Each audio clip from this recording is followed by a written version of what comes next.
it is?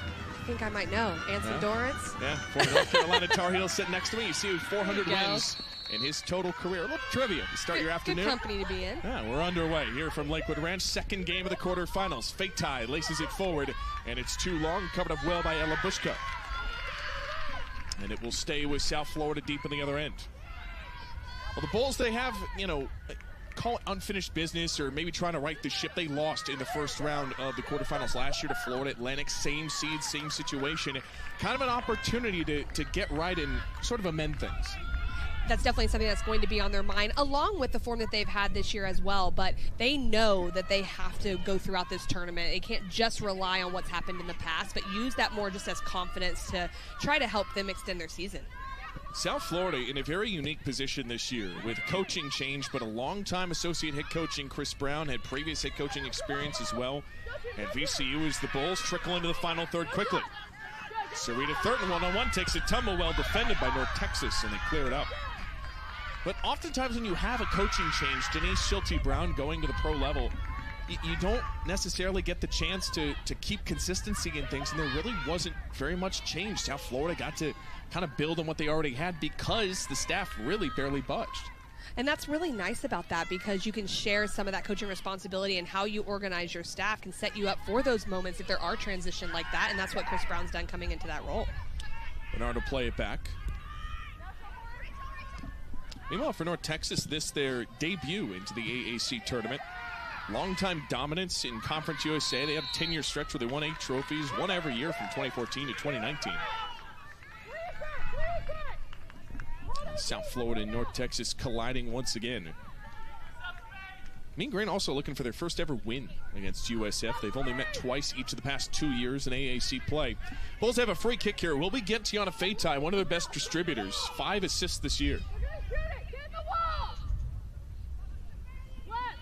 Fatai nearly had a goal in last year's quarterfinal. She'll chip it in, finds Brown, and that's high over the bar. She's a defender, but don't count her out in that attack. Georgia Brown coming up and almost making a play. Well, if you're going to leave one player open, Brown is not the option you want to leave open in the penalty area, and she had a lot of space in this initial moment on the first free kick. So North Texas is definitely going to want to make sure that they organize themselves going forward. South Florida dominating possession of that final third early. Ava Reitmeyer coming forward.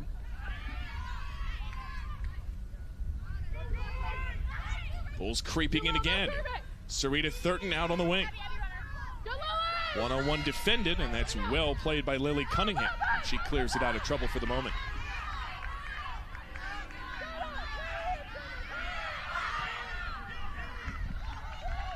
Over the top it goes. Maria Bulis will chaperone it to Leda Iraev-Gayak, the AAC Goalkeeper of the Year.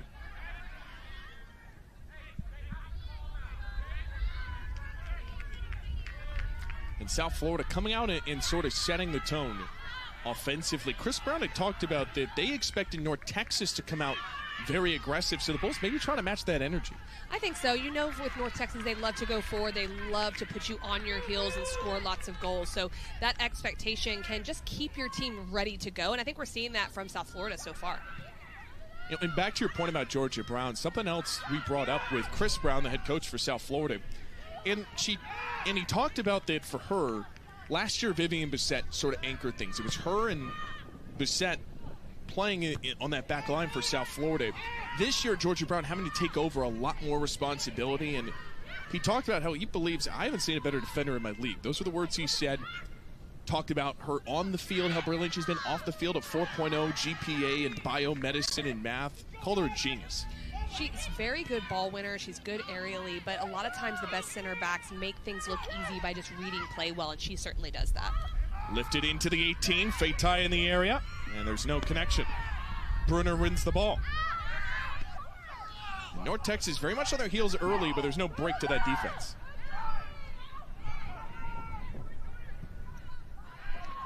How much of this early stance is just kind of surviving this early surge from USF? I think that's a big part of it because of the amount of players that USF likes to get forward. You don't want anything to happen super early on in this game. Here comes Sarita Thurton. And can't turn one through the teeth of the defense. South Florida pressing a bit early. Reitmeyer lifts it into the area. Suter's nearby and can't find her.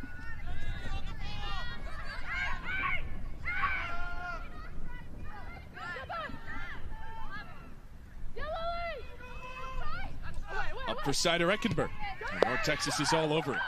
When we were talking with John Hedlund, he mentioned Sadie Sider-Eckenberg. It must have been 5 or 6 times. There was one player who, you get a sense the Mean Green don't want to let beat him today. It's number 12 in white. She had a brace against him last time. Said he felt like they contained South Florida very well for the most part, but she just beat him time and time again. Well, she can outplay in the 1v1, so she can get out of tight space as well. And so it takes committee to be able to defend her in the midfield space. But sometimes when you just kind of forget she's there, she makes those late runs to join the attack. So North Texas is going to have to track those runs from the holding mids or really communicate to pass her off to another center back if they're not occupied.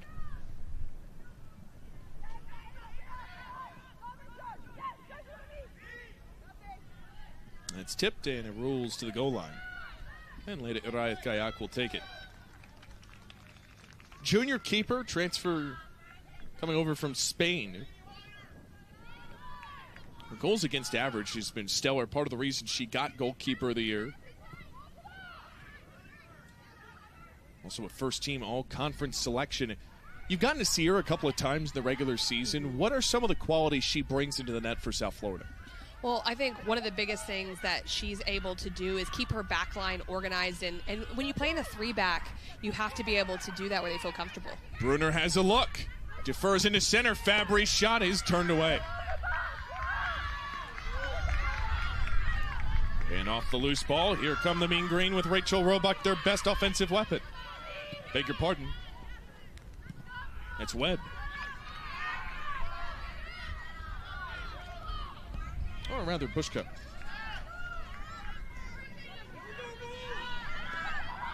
Fabry again. The freshman out of Phoenix plays it into center for Gentiana Feitai. Feitai winds up, rips one for the net, and Maddie Ogden makes the stop. That's a really tough shot for Feitai, to be honest. And that's really all she can do there is if she's going to go for goal, she's got to try to bend it into that far post, but it almost has to be so perfect to not give the goalkeeper a chance because she's facing her sideline when she's having that finish.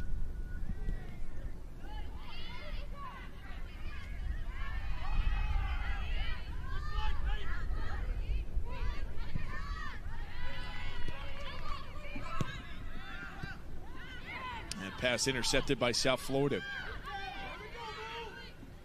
I know it's the early 7 minutes, but it feels like South Florida has come out with a real chip on their shoulder, and they've controlled this game. They have. They've come out aggressive. I don't necessarily think I'm surprised by that, but you expect it from both of these teams, and I think we'll see that as the game goes on. But South Florida is the number 2 seed for a reason. They have been very good all year. They've been offensive. They've committed numbers forward and made teams uneasy and make them defend. So I think it's really nice to see for them that it's part of their principles and how they play no matter the opponent. Deflects back to Brooke Fabry. Peyton Felton, the Memphis transfer. Slicing one forward for Anna Suter, our best offensive producer. Suter takes a distance rip, and that's deflected by the back line again. Good job by Suter to get that to Thurton. She crosses, and that's scooped out off the noggin.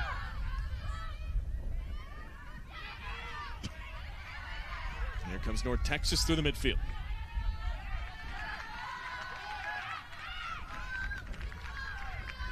We talked to Chris Brown about the philosophy of this South Florida team. They are possession-oriented first and foremost, but there was a real emphasis this year on being a little bit more aggressive, taking more risks in the attack, and just not being afraid to shoot the ball. Well, possession's great, and that it really allows you to settle in, but you have to have a purpose behind it. How often are you playing vertical? You can play vertical, and it can still be under control, just like the ball just played into Sider-Eckenberg. There's a purpose behind it. Feitai, a nice move, gets free. Feitai shot deflected. And Ogden will come retrieve. And even in that moment where Sider-Eckenberg finds Feitai, there's so many numbers above the ball. You've got Sarah Bruner on the ball now in the wing-back position, committing forward. That allows you to possess, but be more dangerous and look to penetrate more often. South Florida has lived in this attacking half through the first 10 minutes. Sider-Eckenberg tightly covered. And it's Ridley Rives, the freshman at Arlington, Texas. Trying to tighten up. South Florida, really good chance here. Seider-Eckerberg does a great job. It's breaking a line to go forward, but it's also a change of point, and you can see Faye right there. Could have opened up with her right foot. It looked like more of a placement shot, but decides to go for power instead. Yeah, I was going to ask if she should have taken that shot sooner. I think sooner, or you could see that there's a gap right to the left of the defender, her right, where the goalkeeper, Ogden, could have been shielded a bit, and maybe she could have just gone for placement. A good throw-in. Suter takes a tumble as she puts the ball in. North Texas all over it. And it's back to Georgia Brown.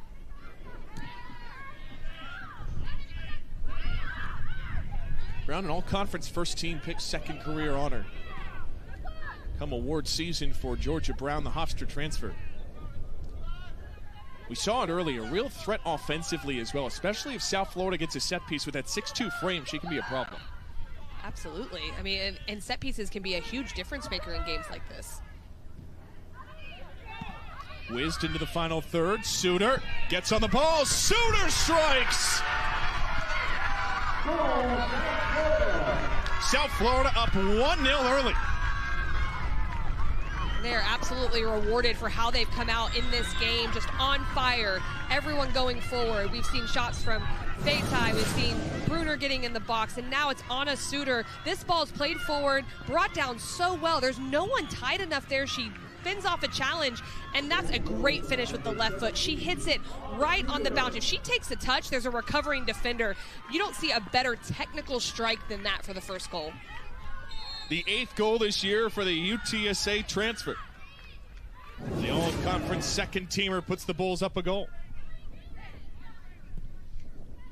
And something that's really interesting about the way South Florida is playing, they are overloading the midfield very much with actually 4 players tucking into that space. And that's made it really hard for North Texas to figure out how to stop the possession and play out. Comes in the 11th minute for Anna Suter. We talk so much about, as this press comes in, Lena Arayeth Gayak barely gets it away. And the whistle will blow as there was contact. Holy moly, that could have been trouble. And Wesco's pressing and pressing and pressing. I like that from her because it's in that moment right after you have a goal, there can be that little bit of focal letdown. And so you try to take advantage. The foul was called, but still it's a good decision for her to press.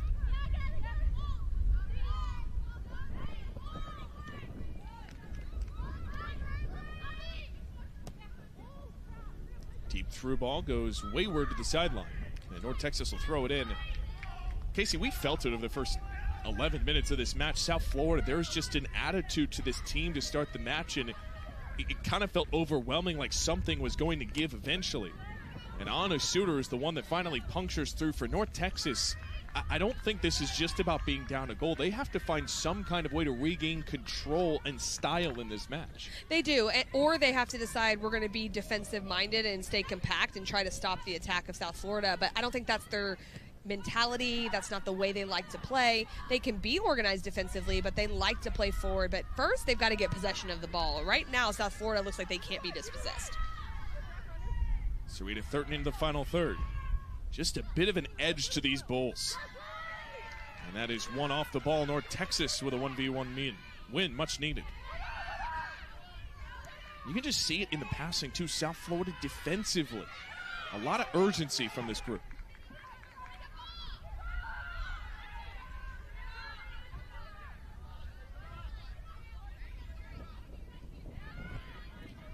The other thing, too, we talk about going to the postseason, Casey, is that you get a bit of a break. You get a chance to hit the reset button. Maybe go back to basics as Suter makes a great move on the sideline.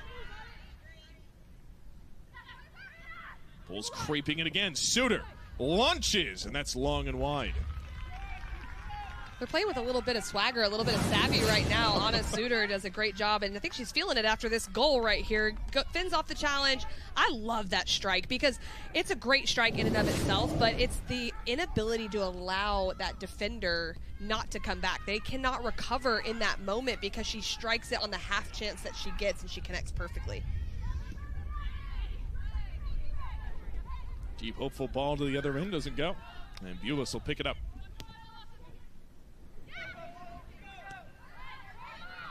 I think you said the right word. It's a swagger to this game, and it's far from over for North Texas. There's plenty of soccer left, but they got to find goals, and they got to find some swagger to themselves.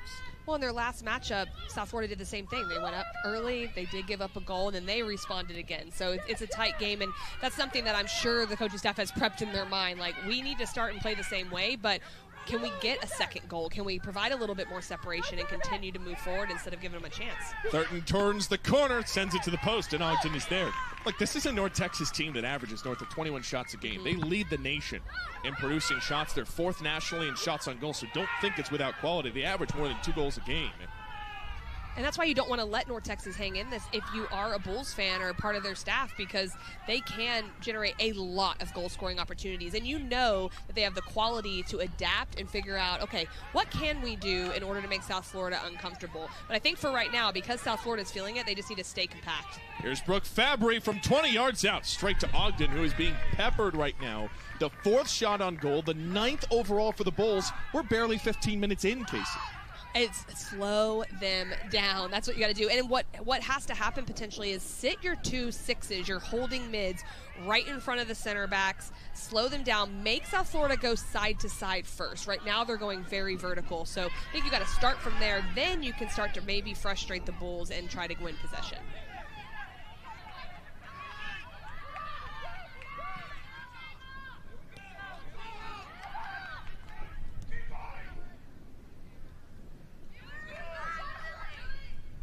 Bruner looking for Sider Eckenberg, overshoots her, and North Texas bails out of it. Boy, talk about a 180 in terms of game vibes. ECU and Charlotte, shots were few and far between. South Florida, 9 shots already in 15 minutes. And a through ball for Bruner. Just a little bit offsides. The flag is up, and it's coming back the other way. I think it tells the story of it so far. 3 saves for Ogden in the net. And I think to some extent, yes, Suter got her goal, but you're glad you have some experience back there, because this is an overwhelming situation for everybody defensively. It is, and really more than anyone in the center of midfield, when we see them playing through that middle third, the North Texas midfielders are chasing players because there's so much movement. Sarah Bruner, who plays wide, comes inside. Sider Eckenberg goes outside. Fatai pops off. Like, there's all this coordinated movement, and they're chasing. So that's why I was saying we might need to find, like, one player just to sit right in front of that back line and try to disrupt play. Well, Rives will go get a rest. She'll speak with some of the training staff over there. And North Texas will make a switch.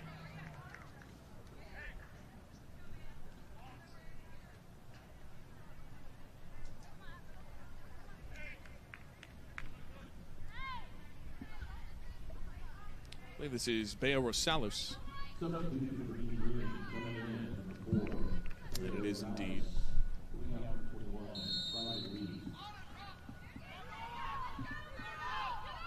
And Ogden will get to kick it away here.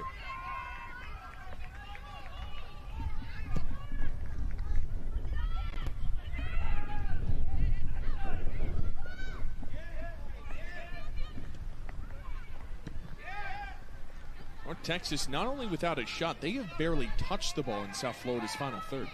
They haven't really been able to connect. The best opportunity they had was Wesco almost pressuring at the very height, and they had to figure that out themselves, and that was just a defensive effort. But as far as building through the midfield right now, they just have not figured out the spaces that they can get into. It's going to be that change a point to the opposite side, getting their outside back forward. That's going to help North Texas, but there's so much smothering pressure right now in the middle from South Florida. Well, in the Sunshine State, we have a little bit of rain. Some of the fans are going to scatter for some cover to maybe try and peek around the corners and watch this. And this kind of changes things on the pitch, right? When you're dealing with a slicker ball and a slicker surface, how do you have to adjust things as a player? Well, you want your players to feel confident to play in any condition, but there's just some of those little rules that make sense. Playing out of the back, you want to be careful with. No silly mistakes pulling balls back when it's slick and you have pressure on you. So you'd rather be safe, especially if you're South Florida. If you're North Texas, play the ball a little bit more direct. Make South Florida run towards their own goal. You never know what can happen on a slick surface. 1 goal early. Anna Suter in the 11th minute, her 8th goal of the season, has South Florida up early, part of a barrage. In the attack from the Bulls, things seem to have settled out a little bit for the moment. And plenty of minutes left for North Texas to try and respond.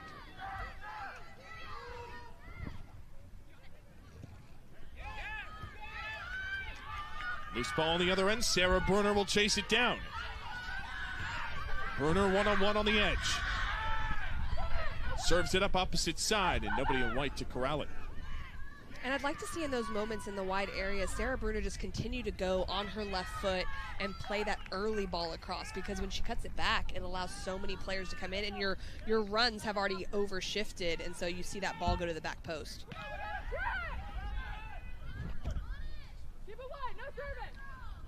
Passing by South Florida's sideline, but that one's a little bit wide. They'll throw in. A frenetic start. All Bulls early. North Texas will try to impose their style just a little bit, looking for their 18th conference title this week. Rosa Brown soaring and gets in the middle of that.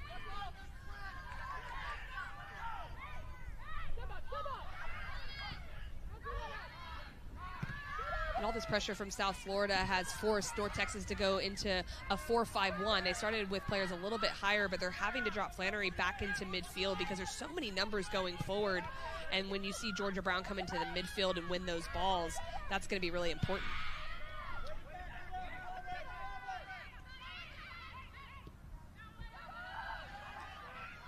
Some pressing coming in from North Texas, maybe hoping for a miscue. Brown slides that out for Reitmeyer, the Penn State transfer.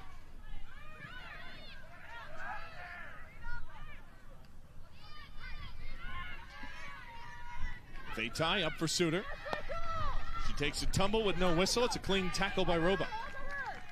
Rachel Roebuck, a lot of the headlines about her are what she brings offensively, and the coaches will tell you, though, they lean on her in more ways than one. Defensively, she also adds a lot to the equation. That's what's so special about her. She can score goals, but she also defends so well in the 1v1, and so she's just that all-around player that you can depend on. That's a player they need to really be vocal in this moment, too, when they're scrambling, to put it nicely. South Florida is making them do that. She's going to have to step up and organize. Fatai floats it for Suter, overshot it, and Texas clears.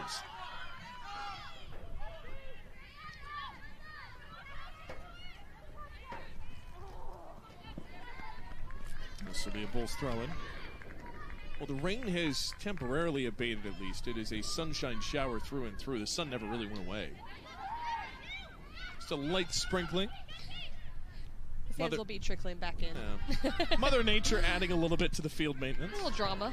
Yeah, we've had plenty of it so far. A golden goal in overtime for East Carolina. They're now watching, awaiting the winner of this match. Boy, what a moment for East Carolina, too. You lose in the quarterfinals to that same team 5-0 a season ago. You come back, beat them in double overtime, and that can kind of propel you, right? That sort of a win. It's not just about, the micro of that game, but in the macro, that can sometimes spark a run in an environment like this. Well, I think it's a blueprint for what can work when you get harder and harder opponents, and is that you can sit in and be really organized defensively but figure out ways to get goals, especially when you have a new player stepping up and scoring like Erica Roberts. Just add another one to the list of players that can step up for you when you need it.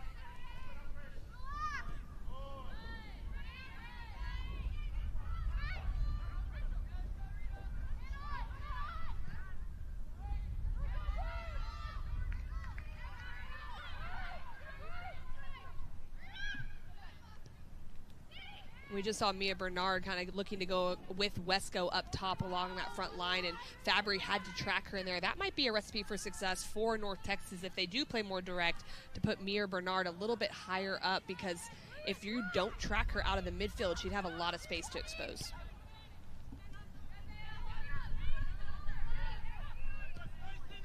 Fatai into center. Speaking of, it is Brooke Fabry.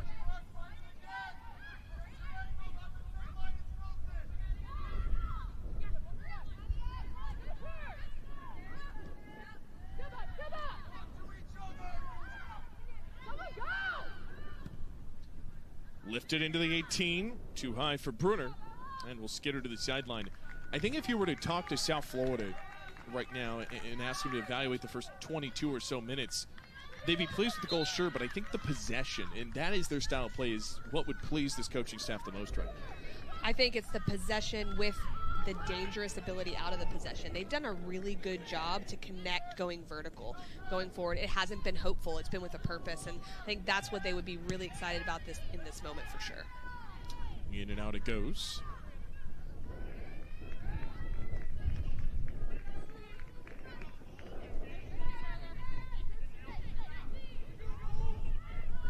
And the toss forthcoming.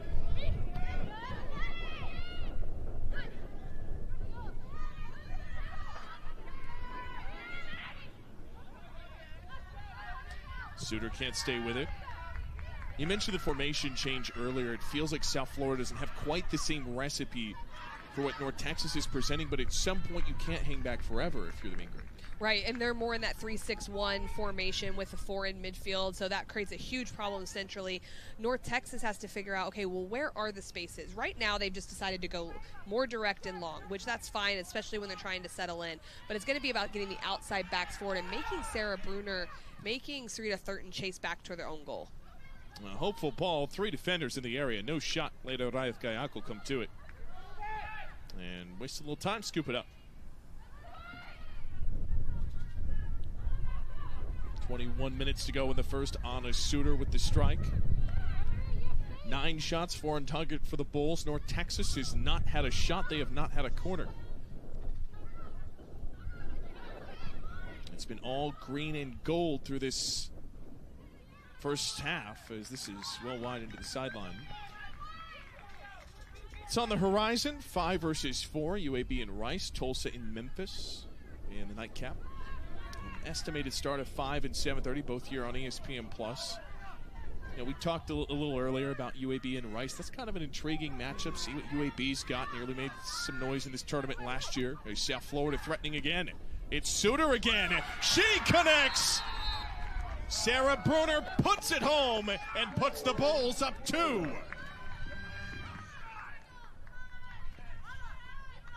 Well, the offsides flag up, and so they'll take the goal away.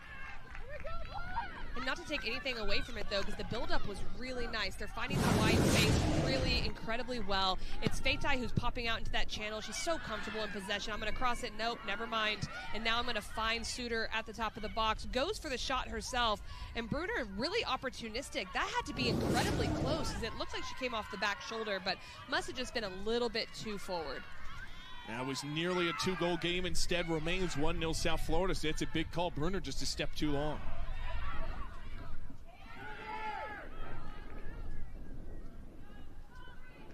How can North Texas have success with their press right now? Right now, I think they have to get organized first, because it's really individual. They're not going as a unit. So if Wesco's going to go, they all have to step with her, because what happens is they don't. There's space that's left in midfield for South Florida to take advantage of. They already have the number advantage. So now you want to give them space too. That's too much. So you have to go together. So if not, then you've got to tell Wesco to stay. Fabry, a deep ball, a little hopeful. And that's way too long. Anna Suter's the closest to it. And her pressure forces Abby Major to turn it away to the sideline. One of the major leaders for North Texas. A Mississippi State transfer. Not a ton on the stat sheet, but coaches said they really lean on her, especially defensively. Bruner into the 6. And the nearest runner, Fatai, is too far behind. And as the time ticks down a little bit here, I think if you're South Florida, there has been such a dominant performance in this first half. If you don't go into halftime with 2 goals, it's a little bit disappointing. And I know that sounds crazy, because 1 goal's great, 1-0 lead's great, but you give North Texas the time to go into halftime, reorganize, get your team going. That's an opportunity that you don't want to give them if you're in this position. And there are no certainties, but you feel pretty confident that North Texas is not going to end this match with no shots. I agree with you on that. Yes, yeah. That's very unlikely. Yeah, 21 is their average. You might be able to contain them, but sooner or later, North Texas is going to find their stride. So like you said, you want to try and build as much cushion as you can, as early as you can. And we all know this about the game of soccer. You could dominate an entire game, and there's 1 shot, and it could go in, and you could be on the end of a loss, or you could on a tie you shouldn't be and go into overtime. So there's so many different things that can happen. You don't want to leave that to chance or late in the game. You see the numbers here. Best in the conference in shots, shots on goal, goals per game, all in the top 50 nationally, top 5 in shot production. And look, John Hedlund was honest about it. It's not just about producing the shots, but can those shots land? Can they find the strings in this kind of a match with everything that's on the line for North Texas? And usually when you have a team that doesn't have any shots, it's because the defending has been so great. It's actually opposite here. the possession has been so great from South Florida. So they haven't even had the opportunity because North Texas is just having to figure out how to slow them down and get the ball back. Now South Florida's pressing a little bit with Anna Suter. You see the shot totals, how lopsided it is. We talked about this being an end-to-end game, and it's lived up to the billing to some extent. But South Florida has pretty much held up their entire end of the bargain for the most part. Well, with Fabry and Felton and holding mid, and then Georgia Brown just like that stepping into midfield, it's been really hard for North Texas to break pressure. They finally do here in this moment, but that three-player triangle there right in the middle has really stopped anything from going forward for North Texas. Off the deflection, Bailey Westcote trying to turn the corner. And Harayeth Gayak off her line makes the play. Well, you asked about Harayeth Gayak earlier. Understanding those types of plays where you got to bail out your back line is big. And that's a collision in midfield. Will be a free kick for South Florida. Bulls dropped a quarterfinal match last year to Florida Atlantic. They nearly tied it late, but lost to the 7 seed. Certainly some redemption on their minds today. Trying to get back to the semifinals. Their entire season rests on this tournament. They need to win it to secure a comfortable spot in the NCAA tournament, maybe on the outer edge of RPI, but far from a certainty. Fei Tai will take it from right of center. The Bulls are going to go back to possession. As is the style for the green and gold. And this will roll along the wing. Roebuck will let it ride. It's a USF team that, we mentioned that they'd only lost to the 2 ranked opponents. After Memphis, who has dominated this conference for so long, they feel like the other team in this league that they get in the NCAA tournament, they could be a problem. Yeah, I think so too, because of the way they play. I mean, their entire style of play is really comfortable on the ball. They're stingy defensively. So I think that adaptation to playing a little bit more vertical is something that they've really done a good job with, and it becomes dangerous. You know, it's interesting. We asked Chris Brown about their first loss to Florida State, 5-0 on their home field.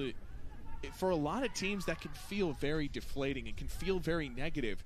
He said they walked out of the game, and of course nobody's happy about the loss, but you kind of look around and go, okay, they saw what they could be, and that game didn't have to be as lopsided as it was, and they really believed in the pieces they had, and it was a bit galvanizing. You look at the schedule after, they went on to score like 15 goals consecutively unanswered. It can actually end up being inspiring to do that when you're playing the reigning national champion and a measuring stick. This ball gets loose, maybe a chance for North Texas. One-on-one, the back line saves the day. What a play by Ava Reitmeyer.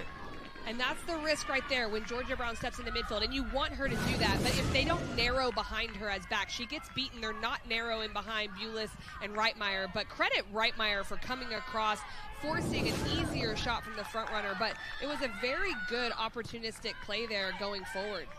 Claire Niedermeyer, the freshman out of Heath, Texas, nearly breaks free. And Ogden will have to go chase this down.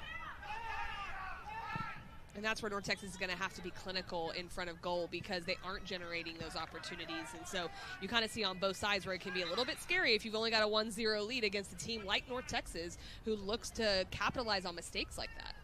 Boy, how quickly momentum could have turned with one extra step. And when that happens, you can get nervous. You can go, oh gosh, now we're tied, you're down, you're frustrated after all this good play. So that's a really big moment. So credit Ava Reitmeyer, especially for coming and cutting that angle. Boy, if you like the offense, this second game has certainly been for you. We had a defensive duel, took double overtime to sort out. Just north of 100 minutes till the first goal between ECU and Charlotte. This has been very much the opposite. Yeah, only one goal, but 10 combined shots. North Texas finally gets on the board. You think that's probably the first of what will be multiple. Anna Suter had the strike in the 11th minute, found the back of the string. South Florida nearly doubled their lead if Burner wasn't offside. And now Ogden will take it off her line. Ogden statistically credited with a goal and 2 assists, by the way, so don't count out the keeper's ability to add to the offense.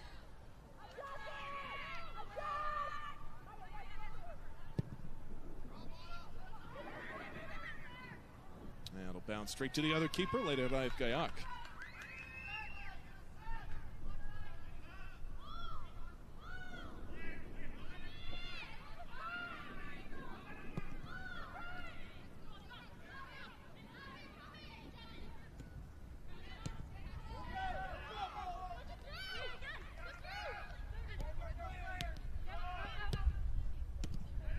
That's better defensively from North Texas. They are matching up player for player in midfield, 4 against 4, and something that's going to help them is really just trying to keep it to one side, because where South Florida has a lot of success is when they find that opposite side wing back and are running at pace at your back line. That's what you want to try to eliminate if you're North Texas.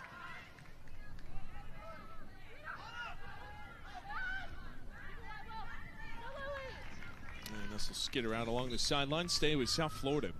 We don't have a metric to track the possession numbers, but if we could, I mean, it feels 80-20 in South Florida's favor right now. It does. They've really taken good care of the ball, and that kind of takes the air out of the game. It feels like when you're the opposition that there's no way you're going to get back into the game.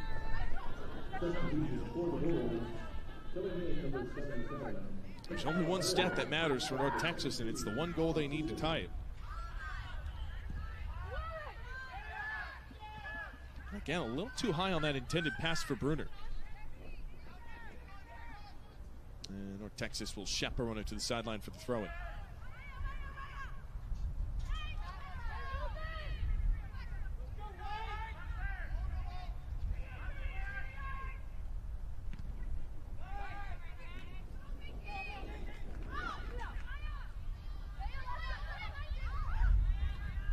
South Florida playing it in, tipped in the air. And the Mean Green take back over.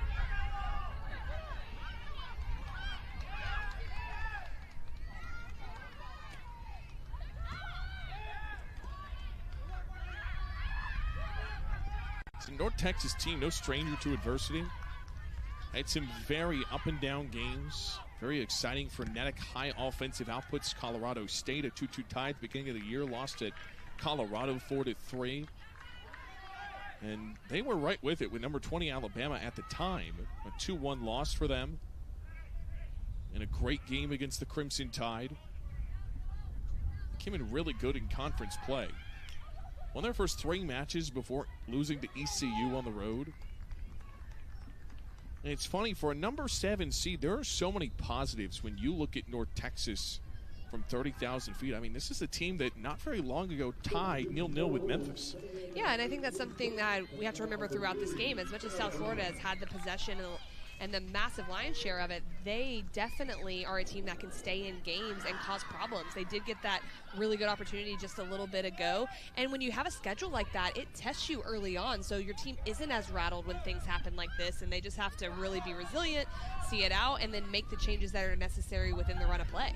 Noel Sather has checked in for South Florida, by the way, on the other end there. Wearing number 7, Ella Hill also in. And she has been one of the most improved for South Florida this year. The sophomore to Palm Harbor, Florida, all-conference 3rd team. Had a couple of goals last year, 5 this year, 1 in conference play. And that's the thing with South Florida when you talk about their ability, not just in this tournament, but potentially in the NCAA tournament. Depth is kind of the thing that jumps out about them. Yeah, and she's a player that has earned a lot of starts this year playing in the 2 front, but they come out in that 3-6-1 today, so not having that start necessarily, but to be able to bring someone in like that off the bench, being able to give a spell to Anna Suter and also cause a lot of havoc in her own right, that is what you need as you go throughout conference play and then looking towards to hopefully getting an NCAA tournament bid. Elise Thornton has also come into the game. She's got a couple of goals this year, including a very dramatic one early in the War on I-4. You and I got to call that game, and she came off the bench in the final minutes in a renewal of the rivalry. And her first goal as a Bull was against the Knights, and that's one you don't certainly forget. That's hard to do, right? Coming off the bench and being a contributor, because you don't necessarily get as much time to get comfortable with the game, especially when you don't play for as long as she did. This is a very physical run by Thornton. And she's called for the foul. And I like this 1v1 defending, but I can understand why Thornton's upset in that moment. There was a little shirt tug a couple plays prior in that same sequence, and you can see that she's probably saying the exact same thing. And then usually, though, this is what happens. You see the retaliation or the little something after, and it wasn't a bad retaliation, but something after, and that's what's initially called. Yeah, she was looking at the officials in doing that shirt tug motion, so she's making the same argument as you were. Amber O'Connor, our head referee, Shane Malia, and Carlos Morales Lastra round out the officiating crew.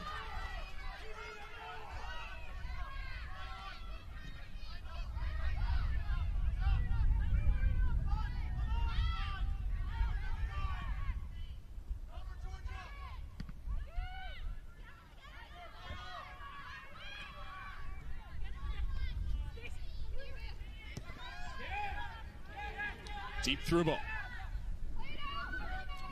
And that is well covered. Elise Thornton coming in on the press, nearly got to it. Maya Heinsohn nearest to it for South Florida. One of the things we haven't really talked about is the use of the subs. You brought up the depth part of it, but also this is a long week if you keep winning. So some really important minutes being played by some players for USF coming off the field if they were to secure a win. Here come the Mean Green, maybe a window. It closes quickly thanks to Ava Reitmeyer. And she'll just push that to the sideline. It feels like this game has settled down just a little bit. 9 shots early for South Florida in the first 15 minutes. Things have just kind of, it feels like the temperature's cooled off. And it is hard to keep up that kind of pace of attack for an entire game or even a half, as we're seeing. But it comes in waves, and you have to figure out how to manage all different types of moments, different periods of play. But the thing that they have to be careful with is if it doesn't continue that possession, it gives North Texas a footing within the game, and North Texas is going to take advantage of that. In right center, tries to push it through, can't do it. Well, Sather gets there first.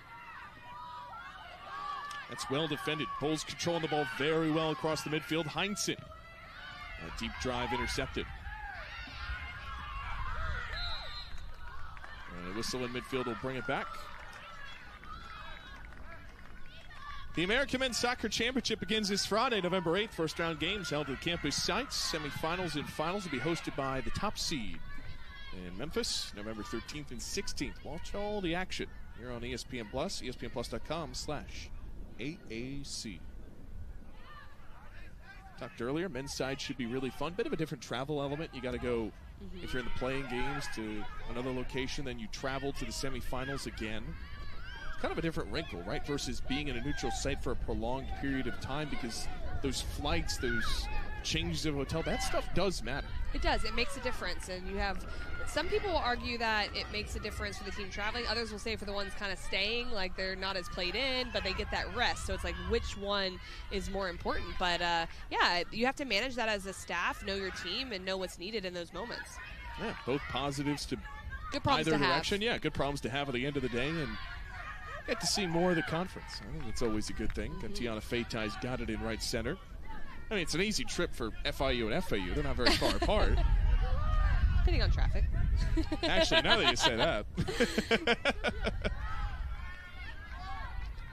Beware those who trek I-95. Say that much. We have 4 minutes to go in the first. If you're North Texas, how pleased are you by the response to the early wave? I think it's been a good response. It looked like there for a while it could be multiple goals in this first half for South Florida. So if you can get through these last 4 minutes, keep it at 1-0, you have time to hit a reset button. But there's got to be major changes that do come at halftime if you're going to be able to make South Florida uncomfortable. Because so far, besides that one opportunity, they have looked well in control. Sather rips one. Ogden knocks it down. Well, how about the confidence from the freshman? And Sather's coming from a deeper position right here, playing on the back with Bulis, gets it off the combination play, and just aggressive to look to go towards goal, taking that space as North Texas was conceding it. A major rocket from Noelle Sather out of British Columbia.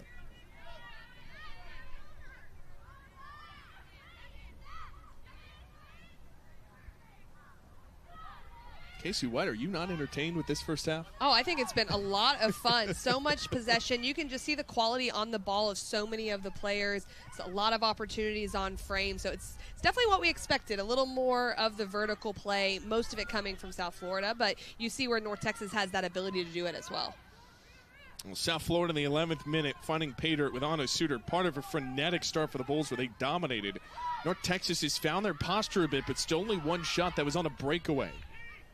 That nearly landed, if not for Reitmeyer disrupting the shot, and Arayat Gayak making the save.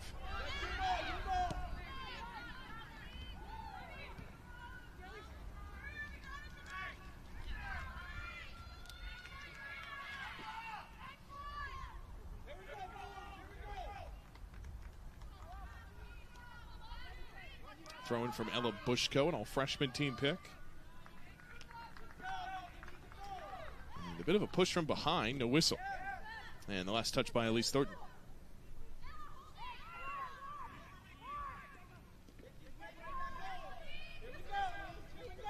Thornton, a nice move.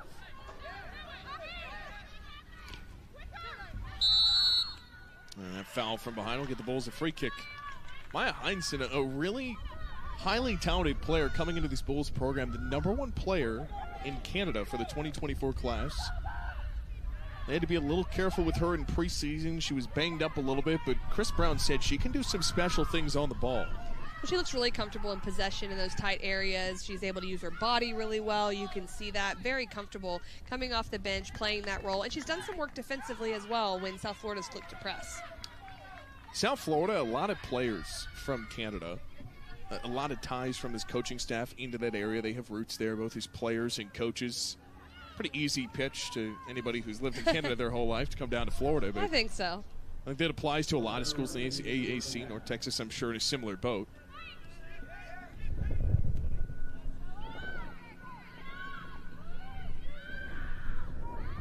When you were recruited to UNC, what was the heart of that pitch? The heart of that pitch? Well, yeah. They had pretty much won everything at that point. That's how long ago I played. There are a lot more teams winning now, but I think one of the biggest things for me, too, was just knowing that Anson Dorrance, he had coached at the highest level at the national team at college, and I felt like he was going to get the most out of me. And that's something I really bought into when I spoke with him and visited North Carolina. Kind of ricochet one through the defense. How do you think the portal has kind of changed things from that regard? Well, I think there's just so many more opportunities where you can play and finding your right fit and things like that. And so, and the portal piece, you're bringing players in that have college experience as well. So that makes it really interesting because you can slide into certain roles that might take another player a year or two to figure out how to play.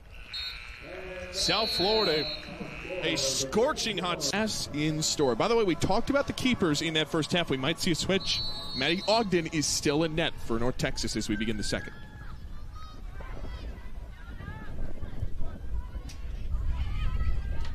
So for John Headland, I think sticking with the experience in that moment, do you like that call?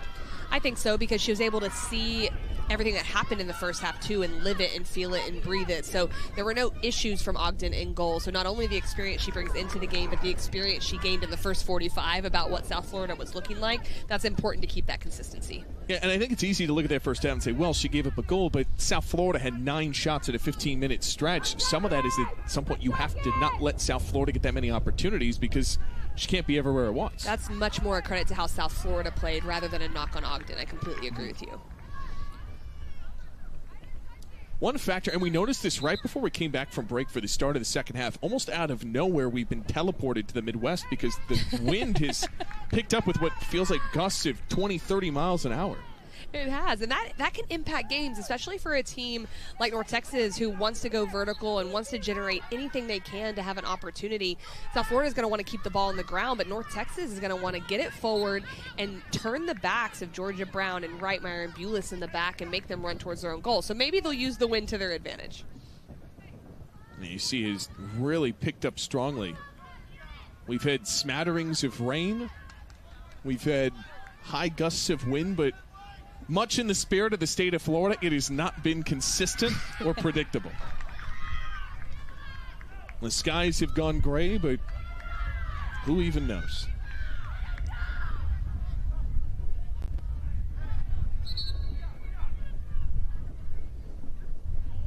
I'm having one of those didn't even think to check the forecast kind of moments. And I'm kind of, in hindsight, that doesn't seem like a very wise idea. Well, you shouldn't, because it would change anyways, so. I think the hardest part of being in this state is when it does get cold, but the temperature swings by about 40 degrees. So you need a jacket in the morning, but it's 80 by the afternoon. That's true. Everybody who doesn't live in Florida is rolling their eyes.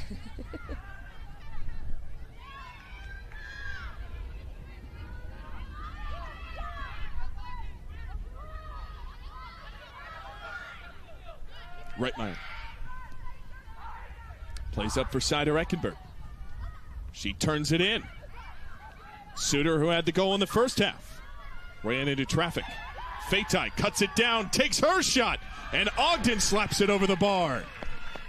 A stellar stop from the veteran Maddie Ogden. Well, and that's really all Ogden could do. She had to play it safe in that moment, tipping that over. It was a hard one to judge. Really good combination playing here, and then just forcing it right there where Fatai gets on the ball and just says, why not? I'll have a crack at it. And not being able to read that quickly with all that traffic in front, Ogden's really smart right here to just push it over. So Ogden stands tall. Gentiana Fatai will take the corner. Will come from the left of Maddie Ogden. Watch out for Georgia Brown, number 15. A liner into the area that's tapped down. The shot is reflected away. And North Texas on the run back to the other end.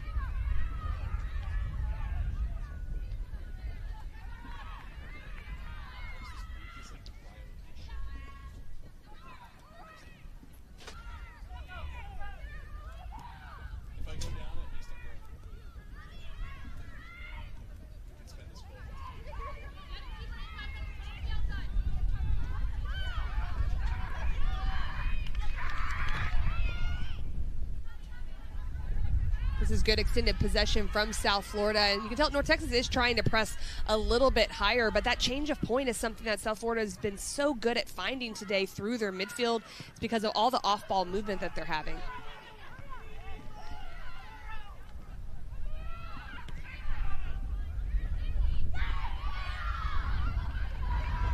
Ava Reitmeyer covers up and will puncture it to the other sideline. We've chatted a lot about South Florida offensively, and I know we touched on it at points in the first half, but defense to offense kind of highlights what South Florida does so well. It's not just the fact that they are producing shots, it's the fact that they so seamlessly transition through the midfield.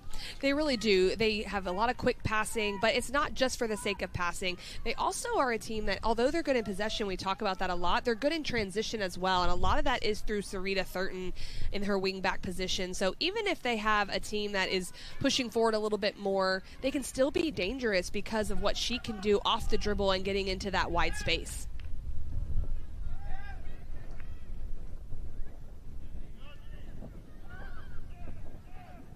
Back to Georgia Brown.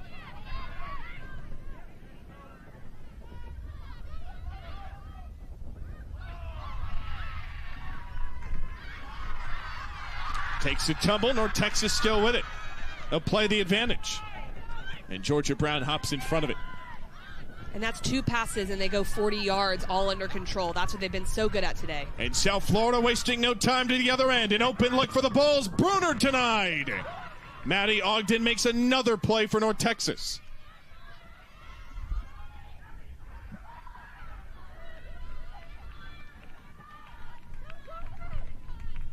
Sadie Sider-Eckenberg gets tangled up.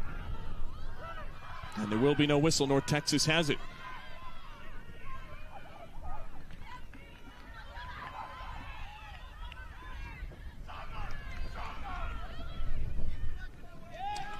Ava Reitmeyer, a nice move.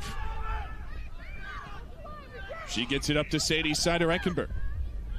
Out wide again, here come the Bulls, lifted back post. And there's nobody in the 6 to capitalize.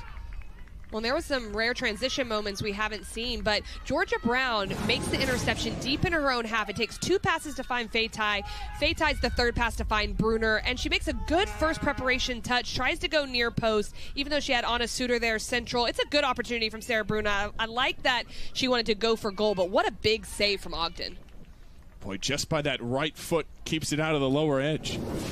Maddie Ogden has made several critical stops in this match. She has. She's had a good performance, and she does everything right in that moment. You want to cut off the near post area and be able to have a reaction save if they choose to go near post, but you want to make it hard on the angle to go far post, and she cut down that angle incredibly well from Sarah Bruner. The shot total, for those curious, up to 13-1 in South Florida's favor. That one lone shot on goal coming off a breakaway on a breakdown by South Florida. But maybe North Texas something here around the edge. Takes a tumble, and there's the whistle. Maybe a set piece at the best of times. It was Summer Brown who went down, the fastest player on this team. Uses that speed to her advantage. And this is a transition moment. It's that first touch right there from Summer Brown. That's what puts Ava Reitmeyer in a precarious situation. It's a definite foul. She's recovering, getting tangled up. And coach has pointed out that is the exact kind of run that she is so proficient with.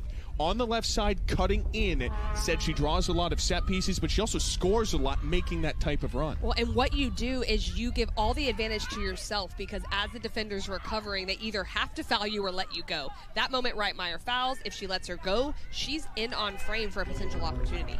Leda Uriath-Gayak, the goalkeeper of the year in the AAC, directing traffic. Brown and Miller will be on the ball. North Texas only one shot through the entire first half.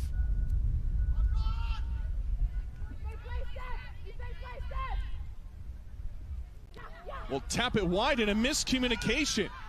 And South Florida gets bailed out of it. Just didn't execute. Wesco and Miller not on the same page. And that's really frustrating if you're a player in the game, if you're the staff, because that's going to be the second best opportunity that you've generated in the entire game. So you definitely don't want to have a miscue in that moment. Especially in this kind of game where you really need to capitalize on that opportunity.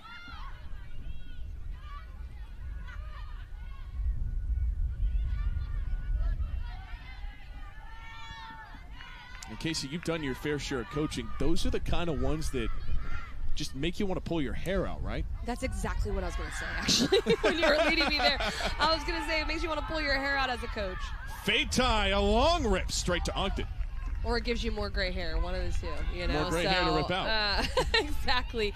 Yeah, those are the moments, especially in a game like this, that you do not want to waste because North Texas hasn't been able to get into their attacking half often.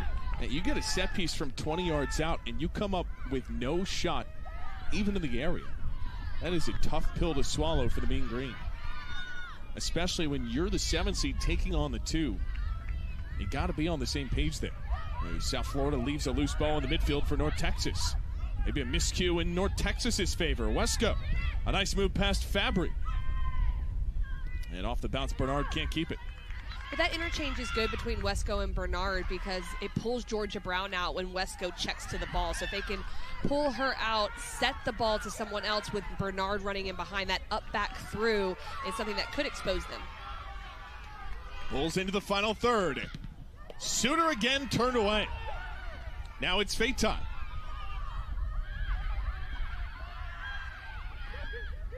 Back to Suter. Already has one. Suter's shot hits traffic. Is it just me, Casey, or does it feel like South Florida has almost too much space to work with? At times, that can be hard because you have too many decisions, too many options. And now Summer Brown to the wing. Trying to find that equalizer. And overshoots the pass again.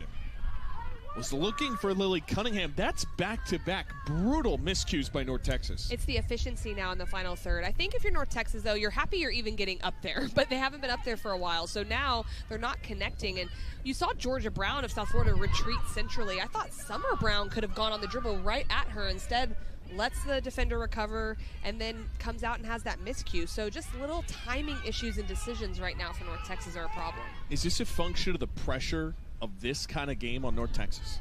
It could be. It's hard to say. It could also just be they haven't had a lot of attacking movements today and figuring that out. But sometimes you don't need much. You just need to be efficient when you're up there. Right now, though, there's definitely a lot of miscues in the final third.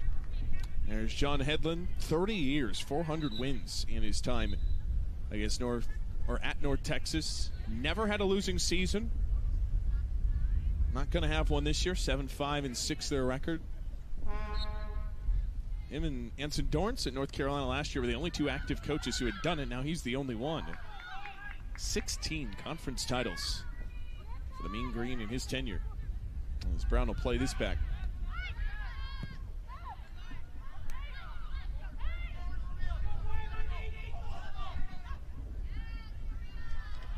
Over the top, Suter will get to the ball. Has a little separation. A good touch in for Sider-Eckenberg. Sider-Eckenberg loses the ball. And another missed pass to the sideline. You know, you can sense that for North Texas, they have gone all in on keeping Sider-Eckenberg from doing anything. Emma King has done a really good job in defense. They have keyed in on her, and they have not let 12 beat them. They have played player-for-player marking in the midfield, and Sider-Eckenberg is getting on the ball, and she's had really good movement to support Anna Suter, but just still being able to defend really well. Emma King did a good job of it, like you mentioned. It's now when they win the ball, North Texas, what do they do after that? Because there's those miscues that are happening, and they're not connecting passes because of the pressure South Florida is putting on them. Well, Reitmeyer parachutes one over the top. There's no run for Suter, and Ogden will go collect it.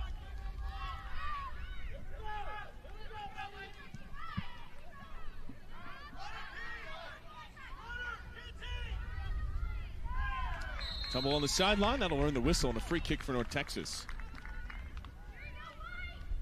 The American Volleyball Championship takes place from November 22nd to the 24th at Charles Koch Arena in Wichita, Kansas. Watch all the action exclusively on ESPN+. South Florida fans will tell you about their volleyball team. They have had the greatest turnaround this year. They won one game just a couple of years ago. This year they're in contention to win the whole thing, a regular season crown maybe. They're top of the standings. Very exciting times for South Florida in that sport. And they've been exciting in this match. 16 shots. Already about their game average with still about 32 minutes to go.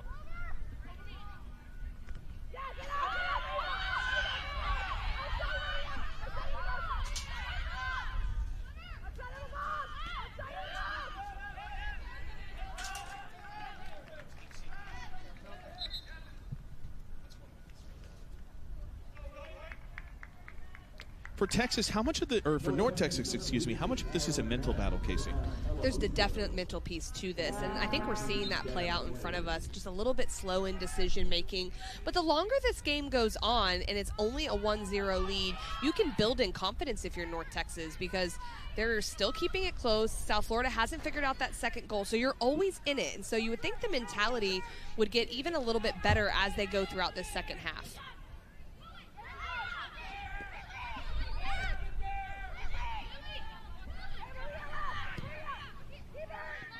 It's a twisting ball straight to Arayth Gayak. Hasn't had to face a whole ton today. You know, she was guarding pretty well on the one time North Texas broke through. And the goalkeeper of the year, helped out a lot by the South Florida back line. We talk so much about Georgia Brown, but as a unit, Casey, even in this match, they've done some impressive things. There's so many different things you need out of your back line. You need the ability to 1v1 defend, to tackle, to recover at speed. But one of the best things that the back line does is they're so good at keeping the ball for South Florida, too. So it limits the amount of times that they're actually called on to have those big moments, and that can be your best defender at times. Thurton slices through for Fatai, catches it to the end, gets a cross off, and no connection for the Bulls. But Fatai caught up to that at the very last millimeter, somehow got that cross off. And I'm not so much as surprised she caught up to it, but the fact her hips were not even facing the goal. And a lot of times you would say, hey, take a touch to prepare it where you're at least diagonally facing the goal. But she's still able to clip that up. That just shows her technique and how she can hit the ball. A veteran on this South Florida group, the junior out of Germany. Bulls threatening again. It's Seider Eckenberg turned away.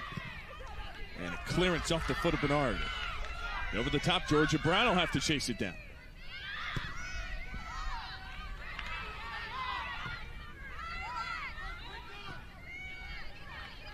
And that's what I mean about the possession piece, because Arayth Gayak is comfortable with playing her backs as well when they're under pressure, because they can build out like this and still go forward. Look at the passing for South Florida, up to Bruner.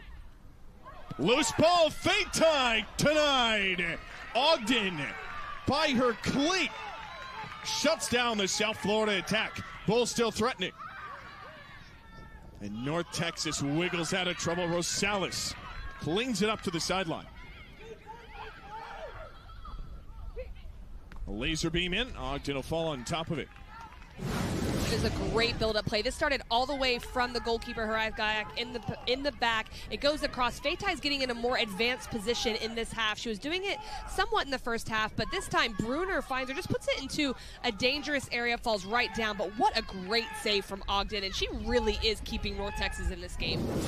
Boy, that's a brilliant job by Maddie Ogden coming in. That's a goal that many times will find its way to the strings. Gentiana Fatai is a quality striker for the Bulls. That's 2 kick saves as well for Ogden, so she's done extremely well in those tight range shots to be able to be a great shot stopper. We mentioned that she had kind of been battling for the job with Hicks Bishop, the freshman. As Suter tees up, just misplays the ball, miscommunication by the Bulls. We'd seen a few miscues from North Texas, but South Florida not on the same page there.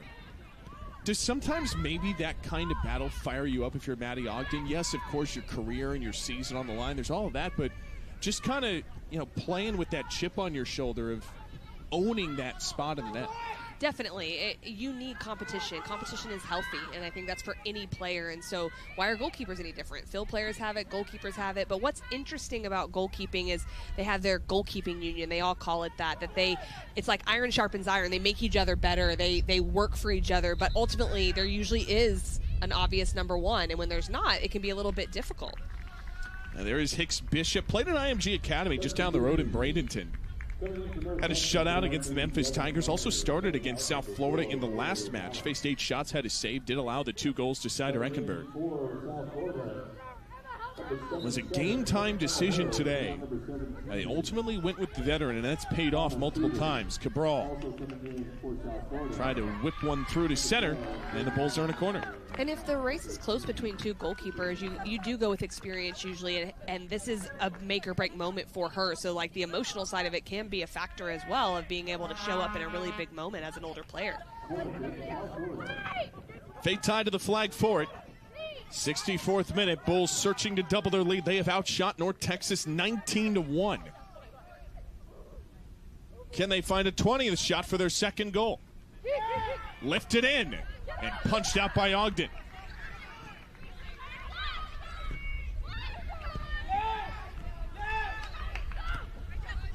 And an overshot pass there. North Texas will get it back. If there is an MVP defensively for North Texas right now, it's number 00 in yellow. It is. That ball just went over Georgia Brown's head as well, and she was extremely brave, Ogden, coming out and not just getting a hand to it, but punching it and effectively clearing it out of harm's way. How do you defend somebody like Georgia Brown on set pieces with that 6'2" frame?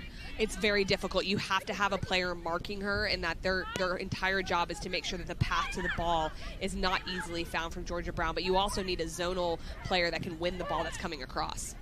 Bruner, inward for Michaela Hill. And her shot is deflected out to the goal line. Here's another Bulls corner. If you're South Florida, you still looking for 15 here? 100%. Always. Why not? Yes, you can try something else and it could work, but why go to anything else in this moment? Georgia Brown, 4 goals this year, all on set pieces.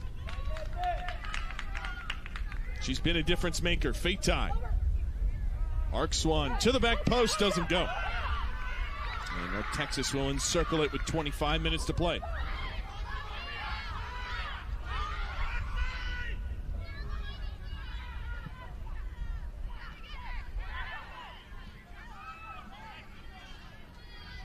And those moments right there where North Texas doesn't connect and doesn't enjoy any possession, that just fatigues a team as well. And so you have to watch through these last 25 minutes. If North Texas doesn't keep the ball, are they going to get even more fatigued from chasing? And that possession just really wears them down. That's when more space can open up for a team like South Florida to capitalize. You know, it's funny, when talking with this North Texas staff, they mentioned that they've kind of changed to a more possession style this year. They've gone away from being more direct. They felt very direct in this game. They haven't sat on the ball very long. Is that a function of maybe not trying to overdo it against South Florida, a team that is very wickedly good at that? I just think they can't get control of the ball because South Florida has had so much of it. So, yeah, I think it definitely is about South Florida that they just haven't been able to possess. But there's also been times where they could have circulated it around and kept it a little more to make South Florida chase, but it's easier said than done. How hard is it shifting between those two styles on the fly? It can be incredibly difficult because I think it's much easier to switch from possession to direct, but instead of the opposite way. Sophia Cabral still on her feet. Cabral somehow squeezed a shot in the right direction, but Maddie Ogden will go retrieve. Sophia Cabral's been a bright spot. Was all freshman team pick for South Florida. Had a couple of goals this year. One of those immediate impact players, and it goes back to that depth conversation for USF. I really like Cabral. I think she does really well to be in between lines in spaces that make opposition defenses uncomfortable. But she also has a high work rate. You can tell she's hungry when she comes into games. And there's no work ethic drop at all when she comes in. If anything, she raises the level in that capacity. And off the whistle, this belongs to North Texas as Cabral commits the foul on Abby Major.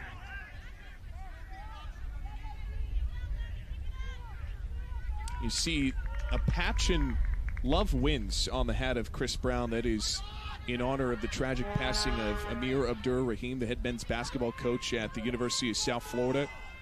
was some news that rocked the USF community. He was a tremendous figure, a great source of positivity. They honored him with a celebration of life the other day, and our thoughts and prayers with his family and the USF community. This aims a little high and goes out of play. But for South Florida, they are certainly going through a very tough time right now. And again, we continue to keep them in our thoughts and prayers, many from this women's soccer team that service the other day. And this entire conference continuing to honor his life and legacy. He leaves, especially on this first day of men's basketball returning. And South Florida takes it out of their own end here.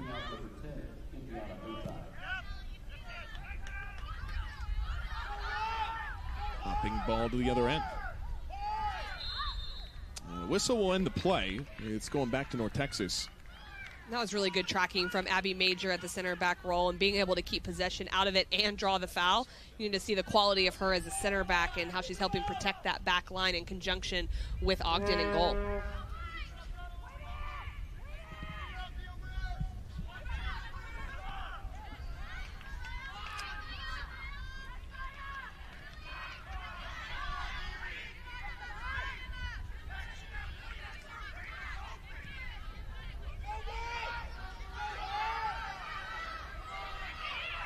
To their end it goes. The Bulls still threatening. And they'll have a deep throw-in. How critical is the second South Florida goal? I think it's pretty critical because North Texas, they're not generating a lot, but it just is those antsy moments where you think if we just switch off for a second, they could do something the opposite way. I don't think it's abandon everything to get the second goal. You can be smart, especially as this clock winds down. But the more they just move the ball and shift North Texas, I think they'll see that they're going to find more opportunities that way. Go side to side rather than just north and south.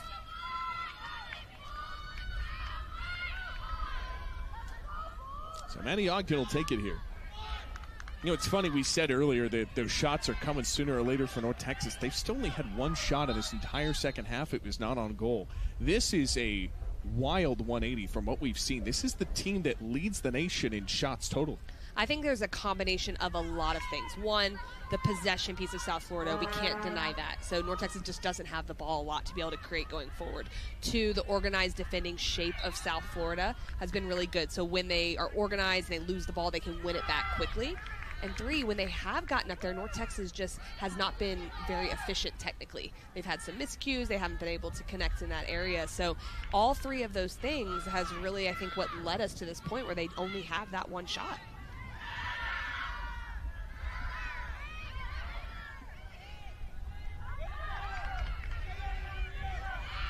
Let's go. Took a tumble. North Texas wants a foul, and they'll get it. This is a decent free kick shot here for North Texas. Yeah, they need to make sure this is organized. Get the runs to the back post area. One of the things you're looking for is a ball that's floated in, not too deep, so it makes it easier on goalkeepers. One that's a little bit further out, but past the 18-yard box, and they need runs across the keeper. Last time they weren't able to take advantage of it, so this might be one of those few opportunities where they can make South Florida uncomfortable. From the far side, here come the Mean Green. It is Rachel Roebuck, their best offensive weapon, 5 assists this year. She parachutes one into the 18. They had her down, but straight to Ariath Gayak. Emma King got her noggin on it. But the goalkeeper of the year comes through for the Bulls.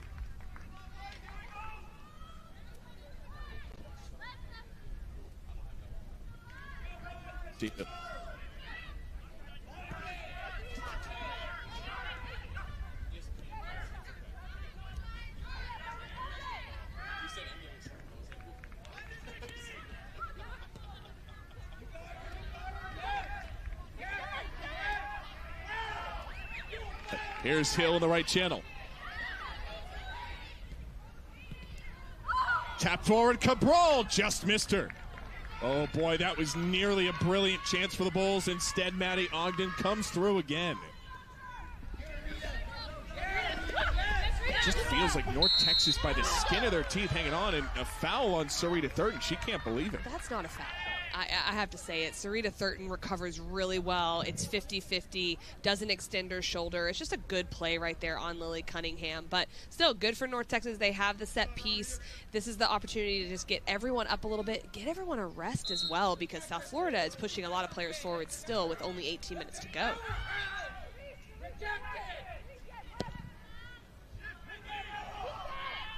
Lily Cunningham, by the way, had the game-tying goal against USF last time. Vaulted into the 18. Dangerous! Ariath Gayak lost it for a moment, but she gobbles it back up. That'll raise your blood pressure a bit if you're in green and gold. Yeah, I don't mind that from North Texas. Just making Georgia Brown have to turn and go to her own goal. You have to make sure that your communication's on. So North Texas will make them a little more uncomfortable if they look for opportunities like that.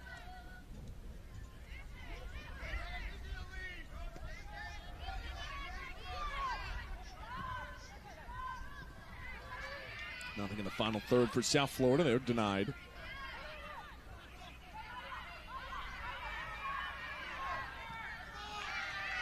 Pushed forward, looking for Brown. Easily covered up. Contact, no whistle. And on the second effort there, they will get it. But it's in favor of South Florida. If you're USF, you've got a one-goal lead. You've dominated the possession. What is the balance of going forward, sitting back here? It's so hard because if you just sit back, you go into a 5-back. Then what happens is you give the outside backs of North Texas the ability to get higher up the field. So it's like this half-court basketball feel like you would go to if you did that. I don't think that helps South Florida right now. What they've been good at is keeping the ball and moving it. So I think they keep playing the same exact way, but within 5 to 8 minutes left, just nothing silly in the back. Make sure you clear the ball, keep it wide, but just keep playing. There's no reason to feel like you're uncomfortable or you have to rush anything.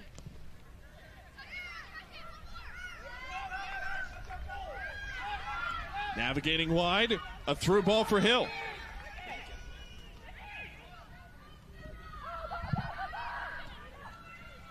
Thurton from the outside. Back to Hill. Hill arcs it far, and that's out at the goal line.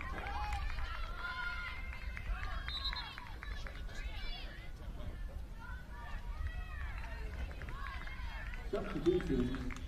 Now to begin for the Green Green. Number 9, Claire Niemeyer. Coming out number 6, Summer Brown. Substitution for the Bulls.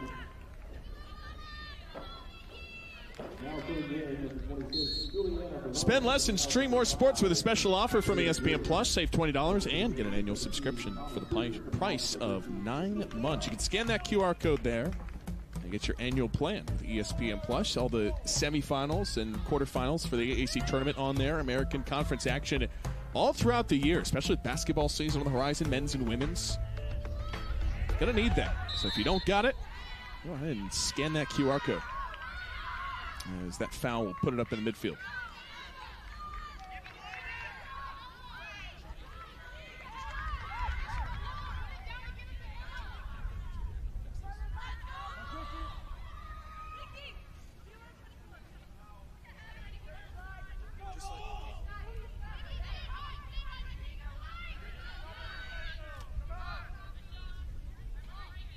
Ogden will take it.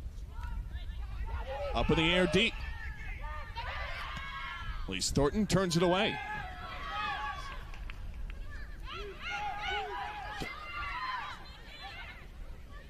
Heinsohn wiggles through to the final third. And that's disrupted by Lily Cunningham. That's good from Heinsohn there. I'd like to see that opposite ball to Suter with that second run coming through. That distribution is definitely something they can do to try to get that second goal. Thornton hops in front of a ball.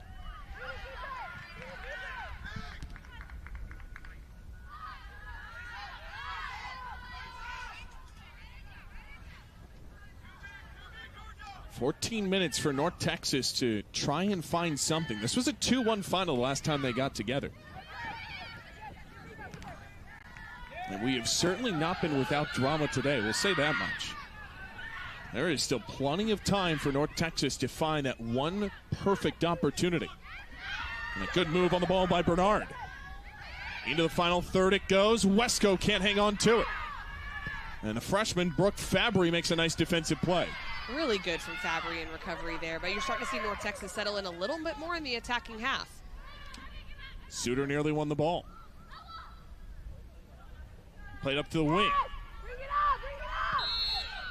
And the Bulls get fouled. They'll get possession back, 13 and a half minutes to go. For North Texas, at some point, it kind of feels like you'll have to throw everybody forward and go into that kind of more desperation look.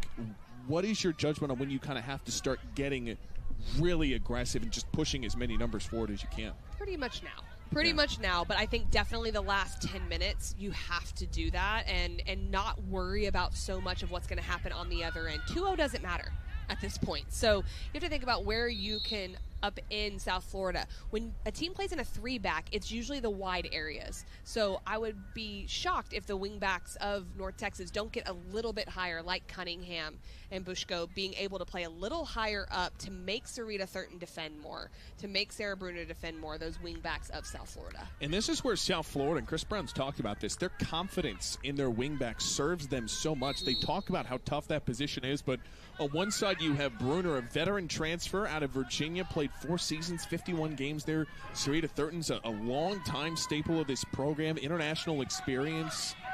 I mean, this, for South Florida, this kind of matchup, you don't want to say it advantages them because you're trying to take advantage of a weakness, but if you're going to be in that spot with those two wingbacks, that's not a bad place to be. No, it's not, because they have so much experience in that space, and they're able to take care of those spaces. For North Texas, it's about getting the ball behind those players, so drawing them out, so then you have to pull one of the center backs out, like Bulis or Reitmeyer. But that's incredibly hard to do because Bruner and Thurton cover so much ground, and then Elise Thornton comes in. She plays a little bit in that role, so there's a lot of players that can take care of that area.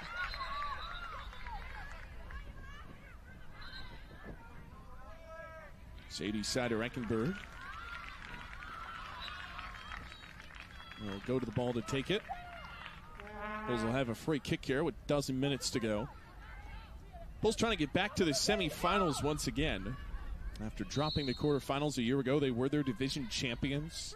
It was a major upset, Florida Atlantic getting to the semis on a late goal. Vaulted in. On the doorstep, Bruner turned away. Boy, hello, Sarah Bruner.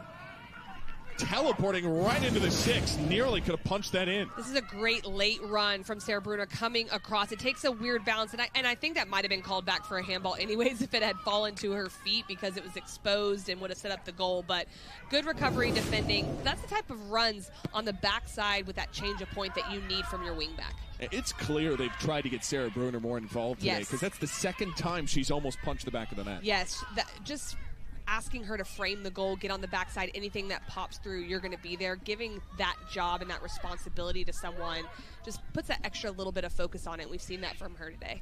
How much is her involvement a result of North Texas's focus on Sadie Sider-Eckenberg? That can be part of it because everything's so central. They are matched up player for player, so it leaves the wide space more open. So that's what's really dangerous about South Florida is they can be dangerous centrally. You've got Feitai, you've got Sider-Eckenberg, but also, hey, don't forget about Thurton and Bruner, and we haven't even brought up Suter, who's the goal scorer today. So there's so many different parts of the field that they can expose teams, and that's what's happened today.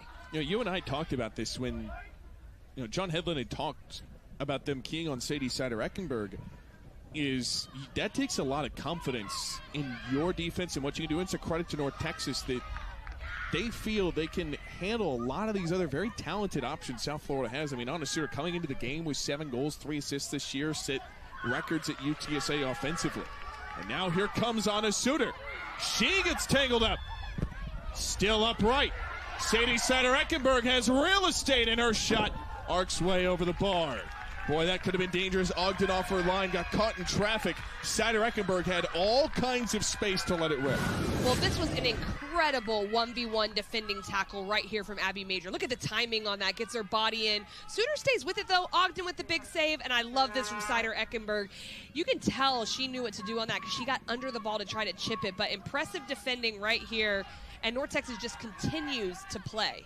Yeah, because you're just trying to pop that over the defenders, right? Yes, exactly. And that's scary to make that tackle in that moment because you're getting inside the penalty box. So you get nervous. If you don't time that well, it's a penalty to the opposition. But Abby Major does a great job. How hard is that when you as a defender have to sort of act as a pseudo-keeper in net, but you're not allowed to use your hands? That's very, very hard. You kind of just pray in that moment and go, please don't hit this over me and don't hit it at me and don't handball it. There's a lot of things that go through your head, but you're just in desperation mode at that point. 9 minutes to go. Bulls struck in the 11th minute. Anna Suter with her 8th goal. Maddie Ogden has it. There is still time for one of the nation's top offenses. They have been held in check. 3 shots, 2 on target. South Florida, 24 shots, 11 have been on target. I don't know, math-wise, that's pretty good. That's pretty good. They'll take it. And they're still looking for more. You feel like South Florida's got their foot on the gas, and it just feels like the right approach right now because North Texas can't have the ball. They haven't had an answer for it. So that's why we were talking about just a couple minutes ago. I don't think you sit back if you're South Florida because there's been no answer. You still have a numbers up situation at the back, 3 in the back, with you've got 1 protecting with Felton in front. So it's 4 against 2. So you should be able to organize that. So keep sending players forward to keep the ball and keep the attack going. Bulls trying to put it away. Hill can't get to the ball, and it's a whistle on Hill. She'll be awarded or given the foul. And Hill's still down for South Florida. Well, this is the last thing you want to see. It's been a brilliant day for the Bulls, and one of their best options in the attack is still down and in some visible pain. So that'll stop play with 8 minutes left in the second. And you just hope the best for number 77 in white.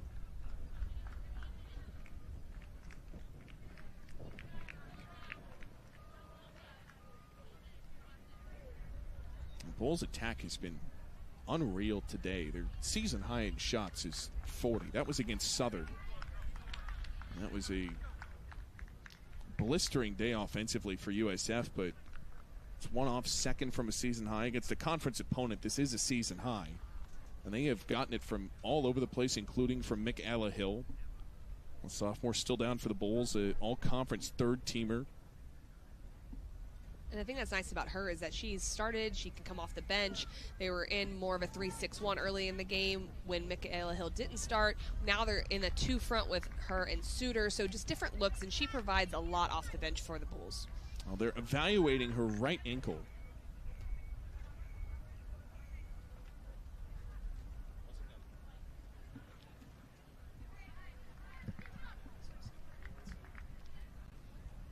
So we'll see what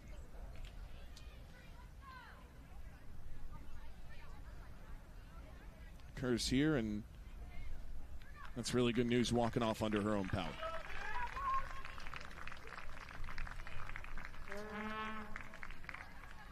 And for Maddie Ogden, she is been on another level today. Casey is, of course, allowed the 1 goal, but that was part of a barrage of shots. 10 saves after that. It's been really impressive. And her decision-making on the saves have been good. Capitalized by that one right there, hitting it over the top. 2 kick saves, the first one coming there. Good on set pieces. She's just done everything she can to keep North Texas in this game. That was the one save that was really big because Fatai was wide open in front of goal. And if she doesn't have the day that she's having right now, North Texas could be a lot further behind.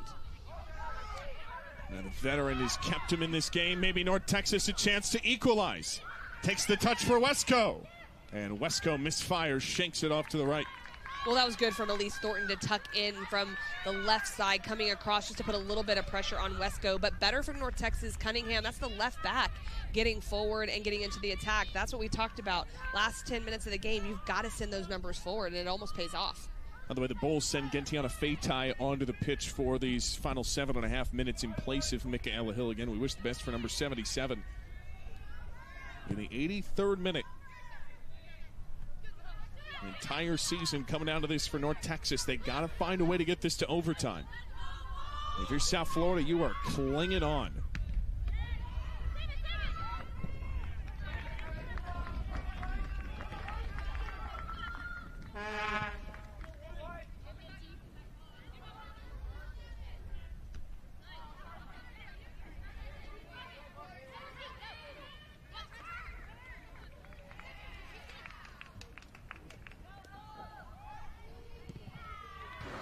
That's off into the bleachers, throwing Bulls. Right now you got to think South Florida's just in the business of time wasting. That's definitely a part of these last few minutes is just figuring out, not to foul. How do you get forward? Take your time on the throws. Go to the corner every now and then if you want. So they're really in possession and in control of this game. And what's really important, though, is when they're doing all of this in the attacking third, how is it organized behind? Because if they do lose possession, all the players behind them need to be there to sweep it up.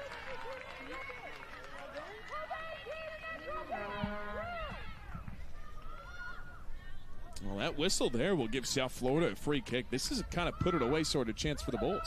It is, and I'll be interested to see what they do. I mean, with the mentality they've had, they've definitely served a lot. They could also just choose to keep it in this moment with one or two players, and you do see Cider Eckenberg coming across, so she might put herself on the outside of the wall and could be played just into her feet to possess and go forward, or it could be slotted through on the left side of Fatai.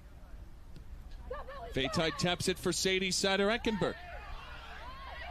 A lot of contact, but no whistle. And it's a goal kick from Maddie Ogden. Cider Eckenberg can't believe it. I'm a little bit surprised by that as well. All right, we play 25 to go. Breaks free from Fabry. Tap over left. Maybe the chance. Good recovery. Chips it up. And it's high over the bar. Summer Brown had a look. This ball is still in play. Vaulted into the 6. Arayat Gayak reaches up to bring it down. It looked like that was going up, but it almost dropped in at the last second. And good defending from Reitmeyer. She kind of overcommits, and this is scary. It's smart from Summer Brown to go to that back post area. It all came off the dispossession in midfield. Brooke Fabry trying to play out. Summer Brown almost sneaks this into the back post area, but this is where they have to be careful because they could have just played it real easy to Cider Eckenberg at that set piece they had. Instead, they kind of went forward with it, didn't get the call, and then that quickly, North Texas is going the other way. I think defensively, it's so easy to talk about Arayat Gayak, the goalkeeper of the year. Georgia Brown is one of the best defenders in the league, but Ava Reitmeyer has been on another level today for South Florida. That's another crucial play for the Bulls. Keep going! Tight in the corner, South Florida suffocating. And it will be a throw-in. This match is far from over. 4 minutes left. Come on! Everything up, come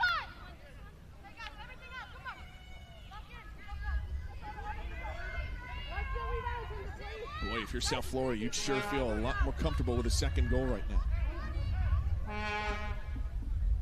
North Texas does not seem to have a whole ton of urgency. Less than 5 minutes to go. Season on the line for North Texas.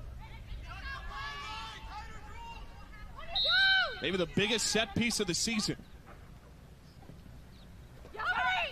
A dangerous ball. Ricochets around, and the freshman Brooke Fabry sends it way to the other side.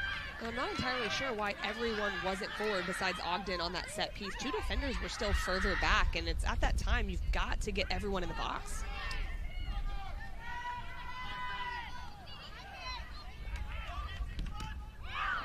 And he's not caught Fatai in the noggin, but it falls at Bruner's feet.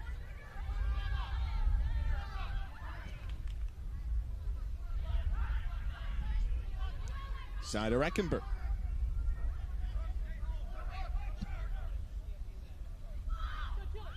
Frustrated along the sideline. Whose ball is that? It's South Florida's. Every second precious here. If you're North Texas, you maybe get one more chance to go down the pitch if you're lucky. Maybe. That's what they're going to be hoping for. That's for sure.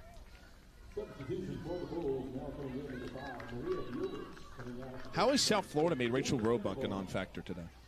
They just really haven't been able to get on the ball at all, and really she's someone who's really good when they have set pieces as well, getting her up and around the goal, and that just hasn't happened a whole lot in this game. They've really taken the air out of it with their possession. Suter wins the ball. South Florida content to trickle it around. That heads out, so 2:25 to go. They got possession. Chris Brown's a bit frustrated. So if Rachel Roebuck has kind of been removed from the equation, who is going to be the target for North Texas here? I think it's Wesco or Brown, definitely on set pieces. Mia Bernard's another one who might sneak in at the top of the box if there's a second chance opportunity. So the holding mids of South Florida have to be really prepared to chase backwards if they do get in that end again.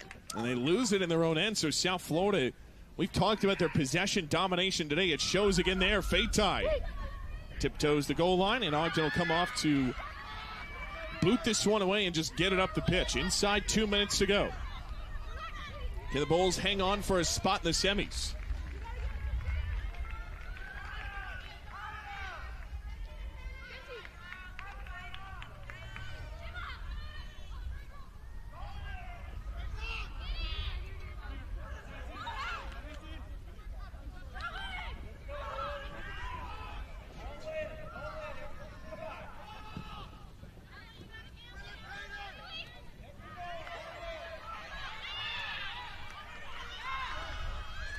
And that the shot disparity today, that tells the story.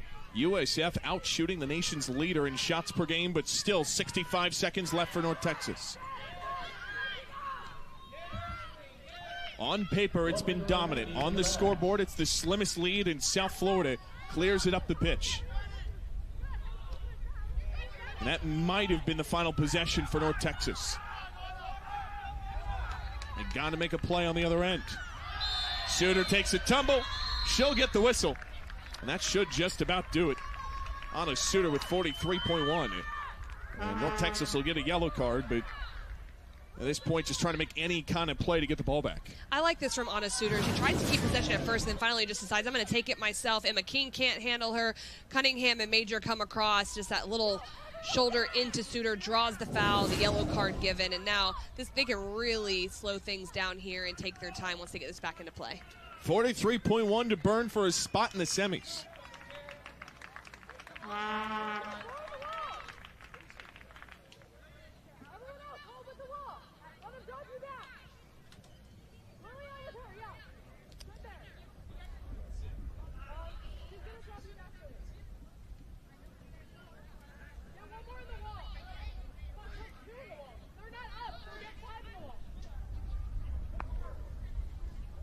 Now, if you're South Florida, maybe a cherry on top of a quarterfinal win here. Get together! Bailey, right! It'll be Fatai and Sider Eckenberg on the ball.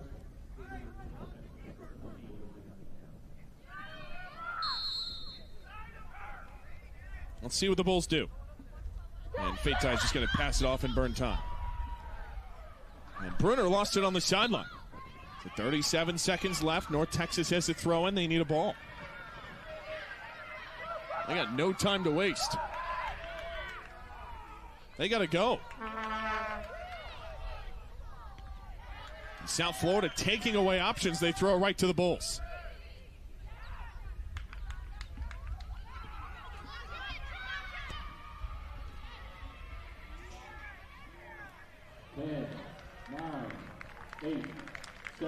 The South Florida Bulls dominate their way to a spot in the semifinals. A 1-0 victory over North Texas where they outshoot the nation's leader in shots per game 24-6. And they will face